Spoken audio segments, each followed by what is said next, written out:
Exactement.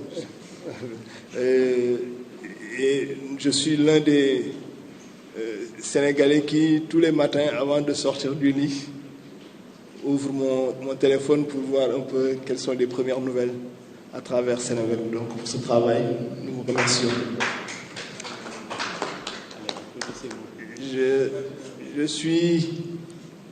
C'est un honneur pour moi aujourd'hui d'être parmi les personnalités de cette trempe, moi, le petit Ndongo Dara. Pour parler d'un sujet qui relève plus du droit de la sociologie.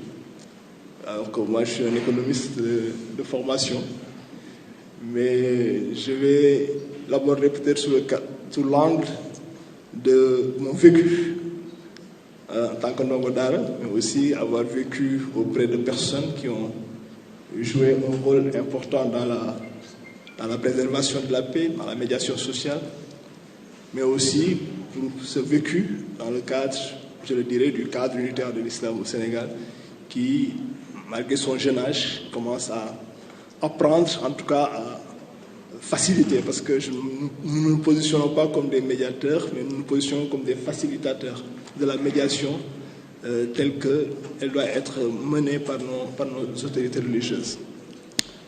Pour démarrer cette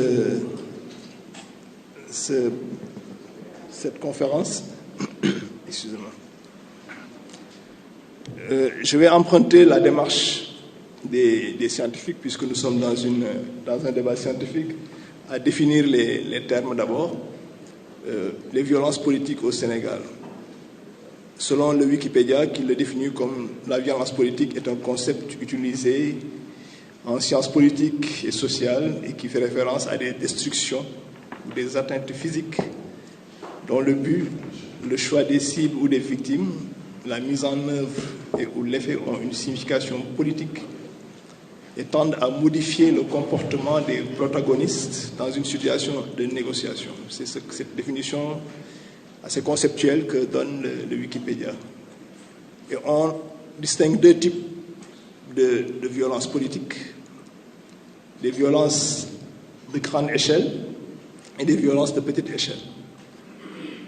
Sur les violences de grande échelle, il y a les émeutes et violences urbaines, ce que nous voyons souvent dans nos manifestations dans les villes, la rébellion armée ou résistance, la révolution ou les contre-révolutions, on a connu dans le monde, état de terreur ou répression, la guerre civile, on monte en intensité, la guerre limitée, ou peut-être même la guerre nucléaire telle qu'on l'a connue dans les grandes guerres au niveau international. Sur la violence politique de petite échelle, il y a les actes isolés de sabotage ou attaques de propriété, comme on le voit parfois lors des périodes de troubles dans nos pays. Les tentatives isolées d'assassinat, on en a connu ici dans notre pays, avec l'affaire Metz. Les guerres des gangs et vendettas, le terrorisme politique, la guérilla locale ou à petite échelle, le terrorisme transnational et international, Boko Haram, etc. Les raids de type guérilla sur les États étrangers. Donc, si je me réfère maintenant au thème que nous avons abordé aujourd'hui, on va parler des violences politiques, ce qui voudrait dire qu'il y a plusieurs types de violences politiques. Donc, cette pluralité de violences nous amène à parler de la violence physique, qui peut être parmi toutes ces violences de petite et grande échelle. Mais aussi, il y a d'autres types de violences que nous connaissons dans nos pays. La violence verbale, des propos acerbes qui peuvent attaquer d'autres communautés ou d'autres personnes. On en a connu ces derniers jours. La violence psychologique, donc des intimidations qu'on fait sur des personnes pour atteindre leur intimité, atteindre leur honorabilité. Et donc, toutes ces formes de violence peuvent être, disons, traitées dans ce sujet. Mais ce qui nous importe le plus, c'est quels sont les facteurs de la violence politique électrique au Sénégal. Et là, je vais peut-être orienter mon propos sur le déterminisme de cette violence politique au Sénégal qui est plus ou moins un déterminisme, si je peux dire, électoraliste. C'est Jean-Paul Sartre qui disait que la violence, sous quelle forme qu'elle se manifeste, est un échec. Lorsqu'on arrive à une situation de violence, quelque part, il y a un échec, aussi bien de ceux qui l'ont provoqué que de ceux qui le subissent. Au Sénégal, les violences politiques sont souvent inhérentes donc, à l'imperfection de notre démocratie et souvent liées, comme je l'ai dit tantôt, à nos processus électoraux. Et on dit que l'élection est la respiration de la démocratie, mais une respiration, comme le disait tantôt le ministre Tal, l'ex-ministre Tal, qui disait que une respiration avec de l'oxygène et non pas de lacrymogène. Et donc, comme dans la plupart donc, des pays africains, le Sénégal n'échappe pas à cette règle.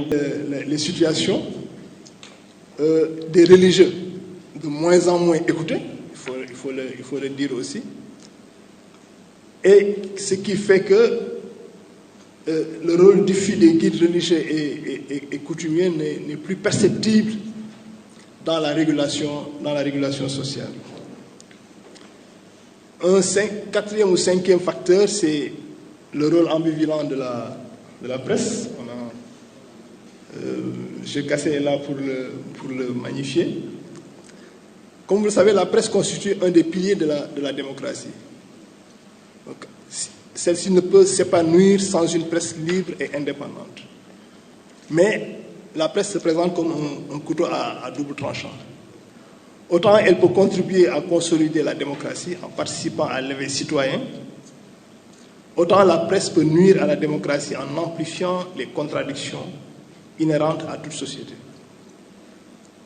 L'exemple typique qu'on a connu par exemple au Rwanda, c'est la radio des Trois Collines qui a exacerbé la haine raciale et amené le pays vers le chaos. Bon, au Sénégal, il est indéniable que la presse a joué un rôle important pour la démocratie avec la transparence dans la proclamation des résultats. Ceci est un acquis indéniable. Il reste que la presse a parfois favorisé aussi l'éclosion de la violence. Le CNRA essaie par ses publications trimestrielles de dénoncer parfois systématiquement aussi les dérives, mais jusque-là, cette régulation est encore très timide. Un autre facteur qui nous a rattrapés, c'est la démocratisation incontrôlée des réseaux sociaux. Cet outil magnifique, mais qui a été dévoyé et qui aujourd'hui nous met dans une situation où chacun est, directeur de publication, diffuseur, et nous met parfois dans une situation incontrôlée de l'information. Donc, en résumé, pour ne pas monopoliser la parole et aller vers la conclusion, je peux dire que les instigateurs de la violence électorale, qu'est-ce qui sont les instigateurs de cette violence électorale? Je peux parler d'abord des partis politiques, qui sont les principaux instigateurs de la violence électorale. Les partis ont été à l'origine de tous les incidents relevés depuis les élections de 2000 dans ce pays. Une situation sans doute logique en ce sens que les partis politiques constituent bien entendu les principaux acteurs du jeu électoral. Le deuxième instigateur, c'est le déficit de la culture démocratique, lié à l'absence de formation des militants, source de violence électorale. Avant, la plupart des partis avaient des écoles de partis dans lesquelles une formation était assurée. De plus en plus, on ne le sent plus, ces écoles de partis. On parle plus maintenant de nervis, on parle plus de force de résistance. Je parlais de Déthié-Fall tout de suite. Chacun essayant de justifier l'utilisation de la force dans le militantisme. On peut citer chez nous les religieux, les milices, qui sont de plus en plus présentes dans nos politiques. Mais aussi, en dernier lieu, les forces de sécurité. Je parlais tout tantôt que c'est elle qui a la légitimité de la violence. Mais la question est de savoir s'il ne faut pas intégrer les forces de l'ordre parmi les instigateurs de la violence. C'est une question que je pose. Si certains affirment que les forces de l'ordre ne manquent pas de provoquer lors des manifestations électorales, les membres des forces de l'ordre pensent être plus des victimes que des instigateurs de la violence. Mon colonel nous dira qu'est-ce qu'il en est dans son intervention.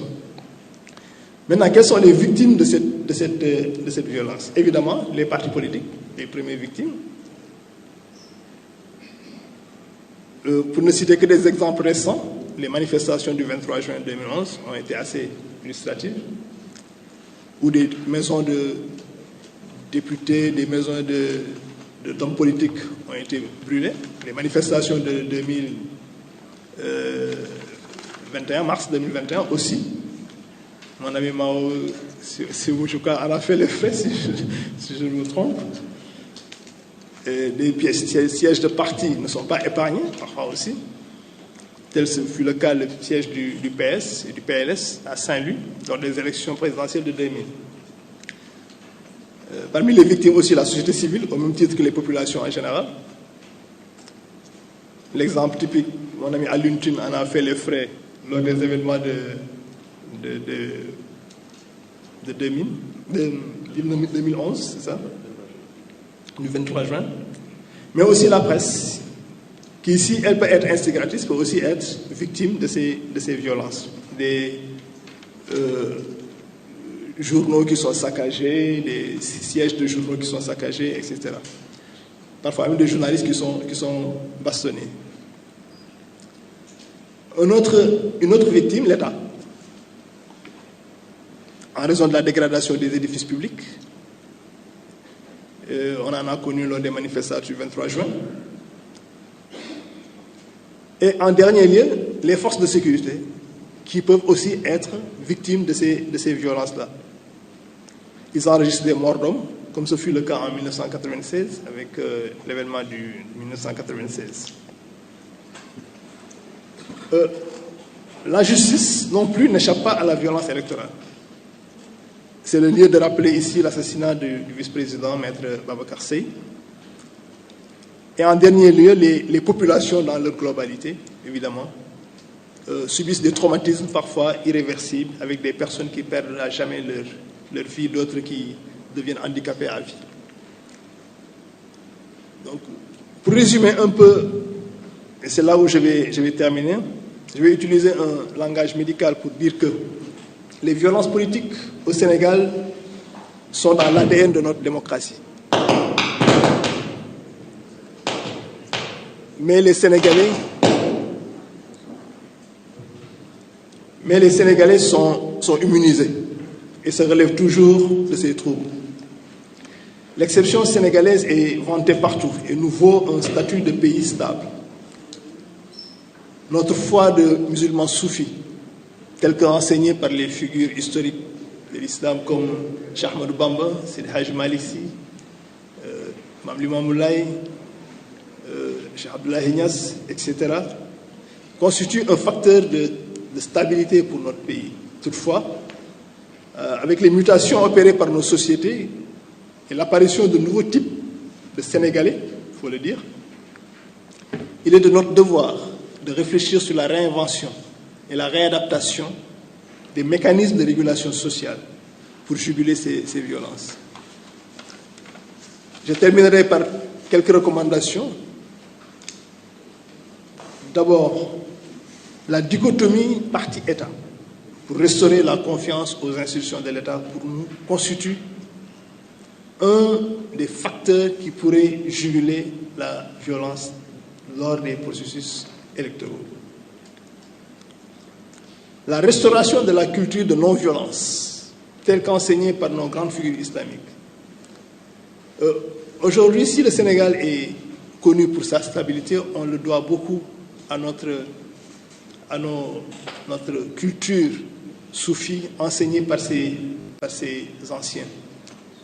Et nous pensons que l'introduction de ces enseignements progressifs dans les curricula, dans la sensibilisation des masses, pourrait permettre de réinculquer aux Sénégalais cette culture de la non-violence que nous commençons progressivement à perdre du fait de ces mutations sociales qui sont de plus en plus présentes dans notre vie.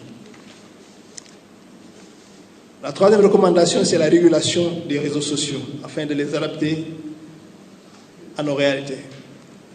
Quand on parle de régulation, on peut souvent parler de censure, on peut penser à la censure. Et je pense que la frontière est assez petite entre ces deux aspects. Il va falloir que notre pays, nos législateurs réfléchissent sur la manière de réguler ces réseaux sociaux-là. Nous, au niveau du cadre, nous sommes en train de travailler avec des structures comme Meta, qui est propriétaire de Facebook et WhatsApp et Instagram, pour voir dans quelle mesure, disons, mettre en place des schémas de régulation, en partenariat bien entendu avec les pouvoirs publics, avec la société civile, les acteurs politiques, pour éviter que cet outil-là, qui est merveilleux, que les réseaux sociaux, puissent être utilisés à bon escient. Le dernier point sur lequel je vais terminer, c'est comment rendre la régulation sociale plus efficace. Une leçon que j'ai tirée de ma petite expérience de facilitateur est que la médiation des religieux n'est efficace que quand elle a une démarche réactive.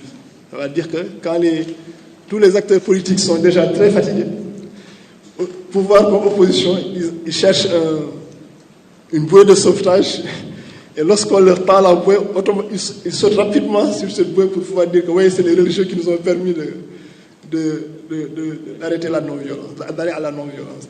Mais lorsqu'on adopte une démarche proactive pour dire qu'on risque d'aller vers la violence, du fait de fumée que nous commençons à sentir, du souffle que nous commençons à sentir, d'abord on vous dit, oh, il n'y a rien qui... Nous, on est dans la politique, rien ne se passera. On se connaît, on se tape dessus, après rien ne se passera. Ou bien, on bande les muscles pour dire, non, vous les religieux, vous n'avez rien à voir dans cette affaire, restez dans votre coin, quand on aura besoin de vous, on vous appellera. Donc pour dire que, de plus en plus, il va falloir réfléchir sur des mécanismes de régulation sociale, par les religieux, par la société civile, et réinventer donc cette régulation, la réadapter par rapport à notre vécu, à l'expérience que nous avons eue, afin d'arriver à des situations où ce ne sera plus comme au mois de mars, excusez-moi, au mois de mars où il a fallu avoir, excusez-moi, il a fallu avoir 14 morts pour qu'on puisse se retourner vers les religieux pour demander une régulation. J'ai été assez long, je ne sais pas si j'ai traversé le temps. Merci. Et cet exposé était plus du vécu par rapport à ce que nous avons vu au Sénégal électoral. Et aussi notre petit vécu de Ndongo Dara. Et je remercie encore une fois l'assistance et vous dire assalamu alaikum wa rahmatullahi wa barakatuh.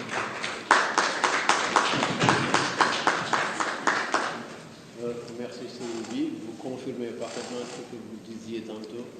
En fait, on n'est plus seulement Serigne avec chapelet et la main quelque part, mais encore on est Serigne plus la fréquentation.